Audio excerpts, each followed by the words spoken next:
টুপিওয়ালাদের বাংলাদেশ, আজকের এই গণজোয়ার প্রমাণ করা আগামীর বাংলাদেশ, আলেম ওলামাদের বাংলাদেশ। আমরা কোন নাস্তিকদেরকে আর ক্ষমতার বস্তুতে দেখতে চাই না।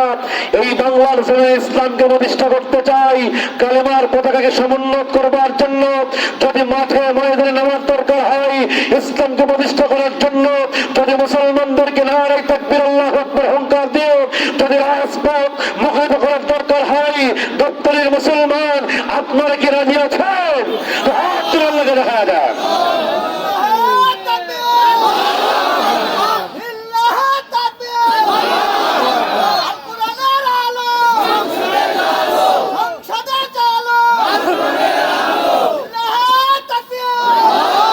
গাবতলীবাসী, আপনারা কি ভয় পাচ্ছেন? আপনারা কি ভয় পাচ্ছেন? মুসলমান ভয় পাওয়ার জাতি নয়। এই মুসলমান তো সিংহের জাতি, এই মুসলমান তো খালেদ সাইফুল্লাহর জাতি, এই মুসলমান তো হযরত ওমর ইবনুল খাত্তাবের উত্তরসূরি, এই মুসলমান তো খোবাবের উত্তরসূরি। এই মুসলমানরা যুগে যুগে জীবন দিয়েছে, এই মুসলমানরা যুগে যুগে রক্ত দিয়েছে, এই মুসলমানরা যুগে যুগে পুলিশের গুলির সামনে দাঁড়িয়ে নিজের বুকের সামনে গুলি নিয়ে বুক ভাজরা করেছে। কিন্তু বাংলাদেশের মুসলমান এই আবু সাঈদের মতো যুবকরা কোন বাতিল শক্তির কাছে মাথা নত করে নাই, মাথা নত করে নাই। কথা বলেন ঠিক কিনা? এই জন্য মুসলমান তাকবীর চলবে না, বন্ধ হবে? জোরে বলেন, চলবে না, বন্ধ হবে?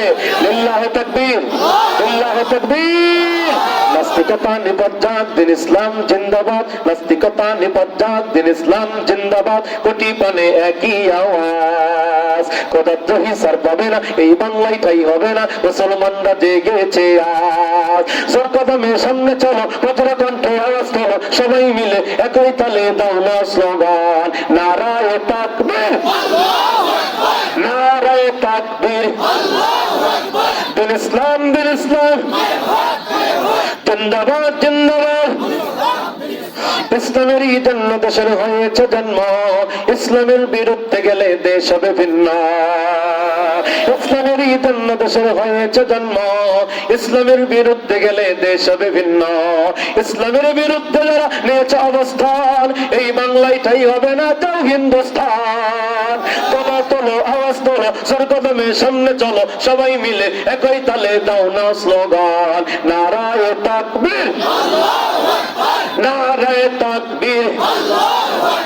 দিন ইসলাম, দিন ইসলাম জিন্দাবাদ, জিন্দাবাদ। মুসলমানের এই দেশেতে নাস্তিকদের ঠাঁই নাই, নাস্তিকদের পক্ষে যারা তাদের কোনো রক্ষা নাই। মুসলমানের এই দেশেতে নাস্তিকদের ঠাঁই নাই, নাস্তিকদের পক্ষে যারা তাদের কোনো রক্ষা নাই। এই দেশেতেও থাকতে হলে কোরআন মানতে হবে, কোরআন না মানলে তারা বিতাড়িত হবে। তোলো তোলো আওয়াজ তোলো, জোর কদমে সামনে চলো, সবাই মিলে একই তালে দাও না স্লোগান, নারায়ে তাকবীর, নারায়ে তাকবীর। আল কোরআনের আলো সংসদে জালো, আজকের মাহফিল চলবে চলবে, চলবে চলবে, কতক্ষণ চলবে?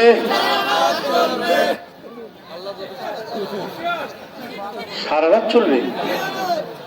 এটা কি হুজুর মরা ওয়াজ? যে হুজুর আপনি ওয়াজ করতে করতে ওটি মরেন, প্রয়োজন হলে ওটি পুঁতে থবো, তাই নাকি? না দাদা, আমরা প্রতি রাত কথা বলি। এই যে একটা জায়গায় কথা বলে আসলাম প্রায় 2 ঘন্টা, আপনাদের শাহজাহানপুরে আমি 2 ঘন্টা বয়ান করে আজকে এখানে এসেছি। এই যে প্রতি রাত আমরা কথা বলি, এক জেলা থেকে আরেক জেলা, এক বিভাগ থেকে আরেক বিভাগ, এই যে প্রত্যেক দিন আমরা সফর করি, আমাদের কষ্ট আছে না নাই? তোর এখন আছে না নাই?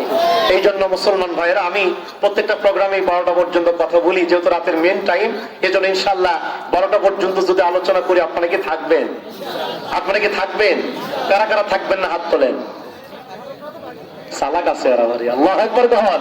কারা কারা শেষ পর্যন্ত থাকবেন তো হাত তুলে দেখা দেন, লিল্লাহি তাকবীর। হাত নামায় দেন। ওয়াদা করলেন কার কাছে? জোরে কোন কার কাছে? এখন যদি আপনি শেষ না করে উঠে যান, আল্লাহর নবীর ভাষায় আপনি কি? জোরে কোন কি? আর মুনাফিকের স্থান কোথায়? কোরআন বলছে ইন্নাল মুনাফিকিনা ফিদ দারকিল আসফালি মিনান নার, নিশ্চয় মুনাফিকরা জাহান্নামের সর্বনিম্ন স্তর অবস্থান করবে। কথা বলেন ঠিক কিনা? এজন্য মুসলমান ভাইরা কেউ মুনাফিকের পরিচয় দিবেন না। যেইটা উঠে যাবে বুঝতে হবে টাটকা মুনাফিক এখান থেকে উঠে চলে গেল। কথা বলেন না কেন? একটু ডান নামে দেখবেন কে ওঠে।